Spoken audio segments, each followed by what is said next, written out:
You've probably seen this before, a tiny box on a website that asks you to click, "I'm not a robot," and somehow that's enough.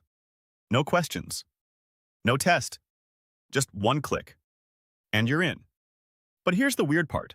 Computers, the same machines that can solve complex equations, drive cars, even generate human-like text, still struggle with this simple test. How? How can something so advanced fail at something so basic? Because this tiny box is not actually testing what you think. It's not checking what you click. It's watching how you click. Let me explain. When you move your mouse toward that checkbox, your movement isn't perfect. It's slightly shaky, imperfect, human. You don't move in a straight line. You hesitate. You adjust. You slow down near the target. Sometimes you overshoot just a little. All of this creates a pattern, a very specific pattern. Now compare that to a computer. A bot doesn't move like you. It calculates. It goes from point A to point B in a straight, perfect line. No hesitation, no randomness, too perfect. And that's the problem, because perfection is actually suspicious. So when you click that box, the system is quietly analyzing your behavior, your cursor speed, your movement path, even the time you take before clicking, all in milliseconds. If it feels human, you pass instantly. That's why sometimes you don't even get a challenge. But if something feels off, that's when it gets harder. You start seeing images. Select all the traffic lights, click every bicycle, and suddenly it feels like a game. But it's not just about identifying objects, it's about how you do it, how long you take, where you move your mouse, how precise or imprecise you are.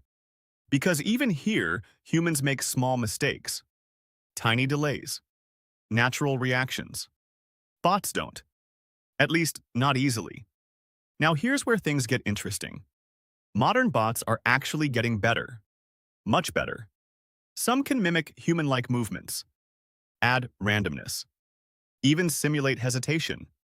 So why hasn't this system failed yet?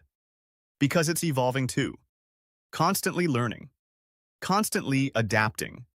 Every time millions of real humans interact with it, it gets smarter. It learns new patterns, new behaviors, new ways to tell the difference. So it's not a fixed test, it's a moving target. And that's why it's so hard to beat. But here's the twist. Sometimes you're being tested even when you don't see a test. That checkbox, it's not always the real check. By the time you click it, the system may have already decided, based on your browsing behavior, your typing patterns, your scrolling speed, even how you arrived on the page. All of it builds a profile, a probability. Are you human or not? And that tiny box is just the final step, the visible part of something much bigger. Now think about that for a second. You're not proving you're human in one click. You've been proving it the entire time, without even realizing it. And the reason computers struggle with this is not because they're not powerful enough. It's because being human is messy, unpredictable, full of tiny imperfections.